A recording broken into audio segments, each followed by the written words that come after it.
అయితే ఇవాడు ఆలోచించడు.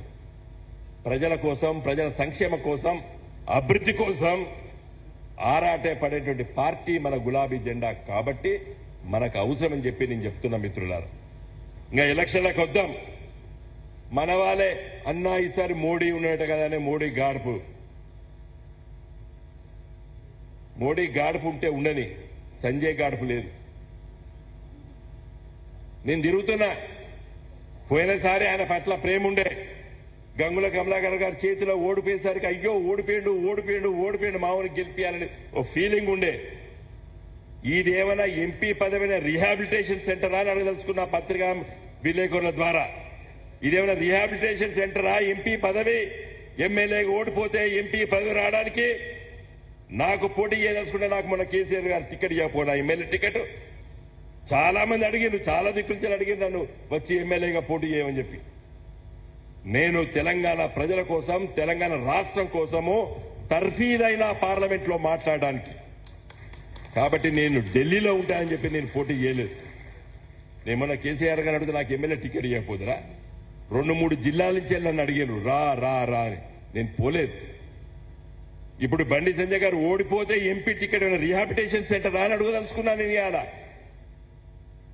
Rehabilitation centre అంటే తెలుసు కదా, పునరావాస కేంద్రం. ఇదేమైనా ఎంపీ పదవి పునరావాస కేంద్రం ఆయనకి? నువ్వు నిజంగా ఎంపీ పదవి చిత్తశుద్ధి అంటే మొన్న ఎమ్మెల్యేగా పోటీ చేయొద్దు. నేను ఎంపీగానే ఉంటా, కరీంనగర్ పార్లమెంట్ ప్రజలకు సేవ చేస్తాననుకున్న వాడు చిత్తశుద్ధి ఉన్నట్టయితే మొన్న ఎందుకు పోటీ చేస్తావు గంగుల కమలాకర్ గారి మీద అని ప్రశ్నించదలుచుకున్నాను నేను. ఏది పడితే అది, ఇది కాకపోతే అది కాకపోతే ఇది. కాబట్టి మిత్రులారా, నేను సూటిగా అడగదలుచుకున్నాను. నేను చాలా గ్రామాలు తిరుగుతున్నాను, చాలా మంచి స్పందన మొదలైంది. నేను పూర్తి స్థాయిలో మనం బ్రహ్మాండంగా పెద్దగా ఎదిగినామని చెప్పదలుచుకోలేదు. నేను మన పార్టీ బ్రహ్మాండంగా గెలుస్తుందని చెప్పదలుచుకోలేదు. కానీ ఆశ చిగురిస్తున్నది.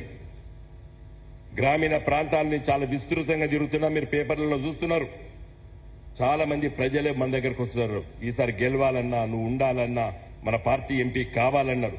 కరీంనగర్ నగరంలో కూడా నేను కార్లో పోతుంటే కూడా మరి విష్ చేస్తున్నారు, సిగ్నల్స్ చూపిస్తున్నారు, అద్దం కొట్టి అన్నా ఈసారి నువ్వు గెలుస్తావన్నా అంటున్నారు. భర్త ముందు, భార్య వెనుక, లేకపోతే ఒక స్త్రీ వెనుకపోతుంటే కూడా వాళ్ళు మాట్లాడుకొని విష్ చేస్తున్నారు. అంటే దీస్ ఆర్ ది సైన్స్. ఏదో వాళ్ళ కడుపులో ఉన్నది ఏదో.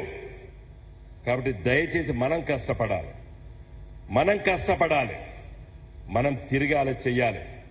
నిన్న గంగుల కమలాకర్ గారికి చెప్పినా, ఇవాళ బండి సంజయ్ గారు ఇంతకుముందు మన ఎల్లగౌడ్ గారు చెప్పినట్టు రామబాణం ఉన్నది, మీద మోడీ ఉన్నాడు, కింద ఈయన ఉన్నాడు, ఇటు పక్కకు పువ్వు ఉన్నది. అంటే మనం రోజు పువ్వుకును బండి సంజయ్ పూజ చేయడానికి ఇచ్చాడు అవి. నువ్వు రామాలయం బొమ్మ ఇయ్యదలుచుకుంటే ఒక రాముని బొమ్మ పెట్టి గుడి పెట్టి ఇస్తే రోజు పూజ చేయొద్దు మనం. ఇప్పుడు బండి సంజయ్ పూజ చేయడానికి ఇచ్చండి అది. అడగాలండి.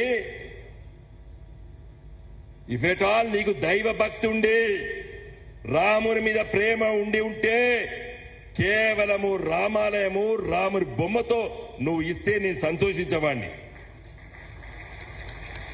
నిన్ను పూజ చేయడానికి ఇచ్చినావు నువ్వు ఆ బొమ్మ. నీ కార్యకర్తలు, నీ అభిమానులు పూజిస్తే నాకేం అభ్యంతరం లేదు.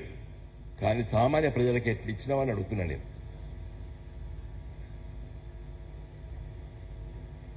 నా రిక్వెస్ట్ ఏంటంటే, నేను గంగుల గారికి చెప్పినాను, మనము ఒక 2-3 పేజీల పాంప్లెట్ తీద్దాం. 2014 నుండి 19 వరకు మా వినోదన్న ఏం పనులు చేసిండని చెప్పడానికి మీకు ఒక పాంప్లెట్ తీద్దాం. ఇల్లు తిరుగుదాం, ప్రతి ఇంటికి ఇచ్చేద్దాం. ఇది అసెంబ్లీ ఎన్నికల్లాగా రోజు లొల్లి పెట్టేటువంటి ఎన్నికలు కావి. అంత హడావిడి కూడా ఉండదు.